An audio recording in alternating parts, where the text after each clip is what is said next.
जय माता दी. नमस्कार. मी वास्तुतज्ञ ज्योतिर्विद आनंद पिंपळकर. आज आपण पाहणार आहोत नवरात्र हा जो उत्सव आहे त्यामध्ये कोणत्या तारखेला काय करायचंय, कोणत्या तारखेला काय असणार आहे. यावर्षी घटस्थापना अश्विन प्रतिपदा शके 1947 म्हणजे दिनांक 22 सप्टेंबर 2025 सोमवारी आहे.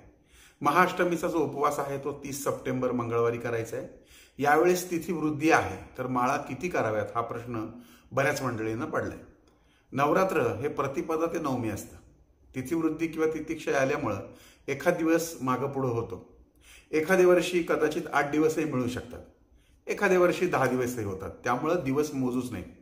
22 तारखेला घटस्थापना दुपारी म्हणजे माध्यान्हापर्यंत करून घ्यावी. अर्थातच 22 तारखेला माध्यान्हापर्यंत म्हणजे सूर्योदयानंतर दुपारी 12 वाजेपर्यंत तुम्ही ही घटस्थापना करून घ्यायची. कशी करायची माझ्या मागच्या काही व्हिडिओमध्ये तुम्हाला पाहायला मिळेल.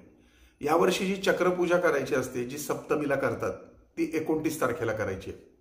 बरीच मंडळी नवमीचा कुळधर्म करतात, परंतु यावर्षी नवमी 10व्या माळेला आली आहे. त्यानुसार नवमी कुळधर्म हा 1 ऑक्टोबरला म्हणजे बुधवारी करायचा आहे.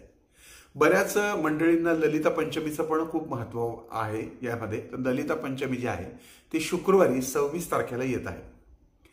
ललिता पंचमी शुक्रवारी 26 तारखेला आहे.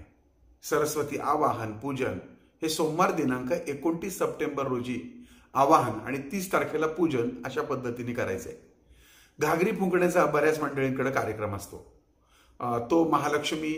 तो कार्यक्रम आणि महालक्ष्मी पूजन, सरस्वती आवाहन, घागरी फुंकणं ह्या सगळ्या गोष्टी ज्या आहेत ह्या 29 तारखेला म्हणजे सोमवारी करायच्यात. आता अष्टमीचा उपवास कधी करावा असा प्रश्न पडला असेल. उपवास दुर्गा अष्टमी म्हणजे 30 सप्टेंबरला मंगळवारी करायचं आहे. 1 ऑक्टोबर बुधवारी महानवमी या ठिकाणी देवीचं पूजन आणि बलिदान देखील अर्पण केलं जातं. आयुध पूजन आणि नवरात्र उत्थापन करावं आणि पारणं करावं. हे कधी 1 ऑक्टोबरला. विजयादशमी, सीमोल्लंघन, अपरिजिता पूजन, शमी पूजन ह्या गोष्टी 2 ऑक्टोबरला गुरुवारी करायच्यात. विजयादशमीचा शुभविजय मुहूर्त 2 ऑक्टोबर रोजी 2:37 ते 3:15 असा आहे.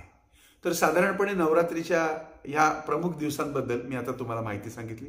पुढच्या भागामध्ये देवी कोणत्या वाहनावर आरूढ झाली आहे आणि तुमच्या काही प्रश्नांची उत्तर आहेत ती मी देण्याचा प्रयत्न करणार आहे.